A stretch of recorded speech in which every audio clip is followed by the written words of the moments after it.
آپ کو غور سے سنیے گا آپ لوگ سب، پورے قرآن مجید میں سب سے لمبی آیت نہ توحید کے بارے میں ہے، نہ شرک کے بارے میں ہے، نہ نماز کے بارے میں ہے، نہ روزہ کے بارے میں ہے، نہ زکوٰۃ کے بارے میں ہے، نہ حج کے بارے میں ہے، نہ رفع یدین کے بارے میں ہے، نہ سینے پر ہاتھ باندھنے کے بارے میں. اس کے بارے میں تو قرآن کی آیت ہے ہی نہیں. ارے جلدی مان بھی گئے سب. ارے جب پوری انرجی مولوی صاحب اسی پر لگاتے ہیں تو سب سے لمبی آیت ہونی چاہیے نا بھائی. پورے قرآن مجید میں سب سے لمبی آیت کون سی ہے؟ ارے میری اردو بہت ہارڈ ہو گئی مولوی صاحب، نہیں سمجھ میں آ رہی بات. پورے قرآن مجید میں توحید والی آیت لمبی نہیں ہے، شرک والی آیت لمبی نہیں ہے.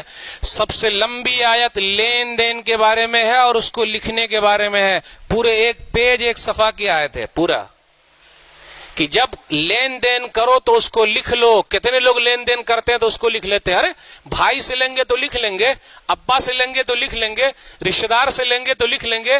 کتنے لوگ تو بتاتے ہی نہیں ہیں. تو جب مر جائیں گے تو کیسے جنازے کی نماز ہو سکتی کیا؟ پورے قرآن مجید میں سب سے لمبی آیت ہے لکھنے کے بارے میں. جب لین دین کرو، قرضہ لو یا دو، اس کو لکھ لیا کرو، گواہ بھی رکھو.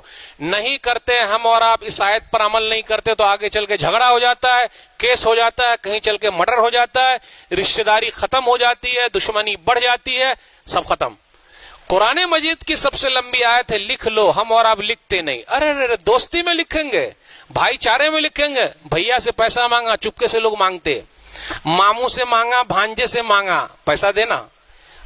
ارے بھائی مانگیے تو ساتھ میں کسی کو رکھ کے مانگیے. کیوں؟ اگر آپ اللہ نہ کرے دنیا سے چلے جائیں، پتا تو رہے کہ بھائی ان کے اوپر قرضہ ہے، کوئی ادا کرنے کے لیے کھڑا تو ہو جائے گا. ہم اور آپ عمل نہیں کرتے. میرے بھائیو، قرضے کا مسئلہ ہو، لین دین کا مسئلہ، اس کو لکھ لیجئے. کیوں؟ جنازے کی نماز ہو سکتی کیا؟ آئیے سن لیتے ہیں حدیث. کیسی حدیث ہے؟ صحیح بخاری کتاب الکفالہ، کتاب نمبر 39، حدیث نمبر 2295. بہت ناراض ہے آج ہم سے. دیکھیے تو حدیث نمبر 2295.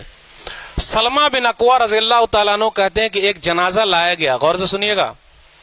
نبی صلی اللہ علیہ وسلم نے فرمایا حل علیہ من دین. یہ نہیں پوچھا یہ جنازہ نمازی ہے، روزے دار ہے، حاجی ہے، زکاتی ہے، توحیدی ہے. نہ، نبی صلی اللہ علیہ وسلم نے جنازے کے بارے میں پوچھا، مردے کے بارے میں پوچھا، اس کے اوپر قرضہ ہے کیا؟ تو بولے قرضہ نہیں ہے. تو نبی صلی اللہ علیہ وسلم نے نماز پڑھ لیا، جنازے کی نماز پڑھا دی. ایک دوسرا جنازہ اور آیا، پوچھا حل علیہ من دین، کیا اس کے اوپر قرضہ ہے؟ تو کچھ لوگوں نے کہا کہ ہاں اس کے اوپر قرضہ ہے. اس حدیث سے یہ پتا چلا جب ہم اور آپ قرضے کا لین دین کریں تو ایک آدمی کو، دو آدمی کو گواہ بنا کے لکھ لیں تاکہ وہ مرنے کے وقت گواہی دے کہ ہاں ان کے اوپر قرضہ ہے. تو کہا لوگوں نے کہ ہاں نبی صلی اللہ علیہ وسلم ان کے اوپر قرضہ ہے. تو نبی صلی اللہ علیہ وسلم نے فرمایا صلو علی صاحبکم، جاؤ تم لوگ اپنے بھائی کے اوپر نماز پڑھ لو، جنازے کی نماز پڑھ لو. میں نماز نہیں پڑھاتا، میں نماز نہیں پڑھاتا، اس کے اوپر قرضہ ہے. آج کل ہم اور آپ قرضہ لے رہے ہیں، کس کے لیے لے رہے ہیں؟ بٹوا کے لیے لے رہے ہیں، بہترین گھر بنانے کے لیے لے رہے ہیں. آئیے ایک اہم معاملہ سمجھا دوں. آئیے ایک اہم معاملہ سمجھا دوں، کتابوں کے ذریعے، واقعات کے ذریعے. ایک آدمی بھاگتا ہوا آیا، بولے 45 لاکھ. غور سے سنیے گا، 45 لاکھ. جنازہ تیار ہے، نماز ہو گئی ہے، دفن کرنا ہے. بولے 45 لاکھ. غور سے سنیے گا ذرا، 45 لاکھ. ایک بیٹا کھڑا ہوا، میں تو نہیں دے سکتا، میرے پاس کہاں ہے. دوسرا بیٹا کھڑا ہوا، میں تو نہیں دے سکتا، میرے پاس کہاں ہے. تیسرا بیٹا کھڑا ہوا، میں تو نہیں دے سکتا، میرے پاس کہاں ہے. بیٹی کو پتا چلا. ہم اور آپ بیٹی کے بارے میں کیا کہتے ہیں؟ یہ موٹا مال نہیں ہے، بیٹی ہی کام آتی ہے. یاد رکھیے گا غور سے، بیٹی کام آتی. بیٹی کو پتا چلا کہ بابا کی لاش کو ایک آدمی دفن نہیں ہونے دے رہا ہے. بولے نہیں.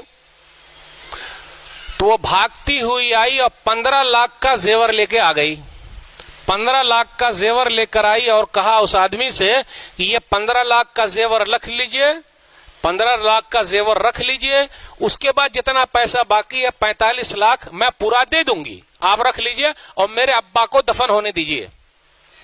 غور سے سنیے گا اس کے بعد کیا ہوا. وہ آدمی پلٹی کھایا, بولے بھائیو سنو, 45 لاکھ لینا نہیں بلکہ میں 45 لاکھ اس مردے کو دینا چاہتا ہوں, میرے ذمہ ہے, میں اس کو دوں گا, لیکن میں دوں گا تو کس کو دوں گا.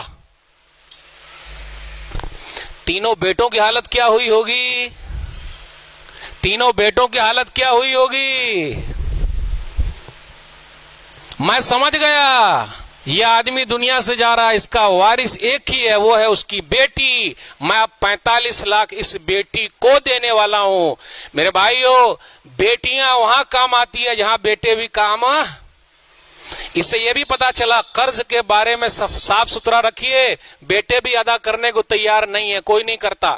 ایک صحابی کھڑے ہو گئے ابو قتادہ رضی اللہ تعالیٰ نے, اور کہا اسی کے اندر, علی دینہ یا رسول اللہ, اللہ کے رسول صلی اللہ علیہ وسلم اس آدمی کا قرض میں چکاؤں گا. اس کے بعد نبی صلی اللہ علیہ وسلم نے جنازے کی نماز پڑھ لی.